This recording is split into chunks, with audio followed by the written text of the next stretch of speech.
आपण पाहत आहात सत्यदर्शन न्यूज। ना सेवा सुविधा ना हक्काचं घर, त्यांची तिसरी पिढी स्मशानातच। मृत्यूनंतर त्या व्यक्तींच्या अंत्यसंस्काराची जबाबदारी पार पाडणारी जवळपास 8 कुटुंबे सोलापूर शहरात राहत आहेत। या कुटुंबापैकी एक कुटुंबांचे काही अंशी पुनर्वसन झाले, तर उर्वरित कुटुंबांना न सेवा सुविधा ना हक्काचं घर आहे। शैक्षणिक, उद्योग आणि शेती व्यवसाय लाभलेल्या सोलापूर शहरात बहुतांश स्मशानभूमीत 1-2 कुटुंबे देखभालीचं काम पाहत आहेत।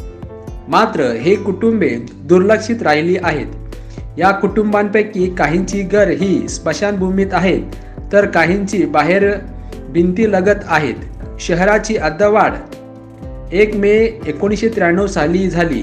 11 गाव ही महानगरपालिकेच्या अंतर्गत आली, तेथून या गावांची नगर झाली।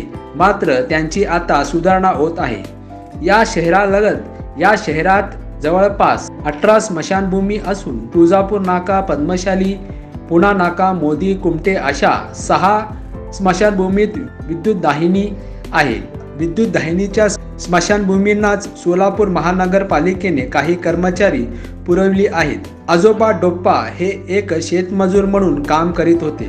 ज्या शेतात काम करीत होते त्याच शेतात स्मशानभूमी झाली, त्यामुळे शेतमजूर आजोबा हे स्मशानभूमीत अंत्यसंस्काराची कामे करू लागले।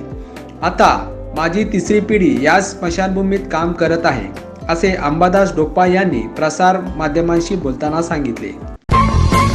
सत्यदर्शन न्यूजला लाईक करा, शेअर करा, सबस्क्राईब करा।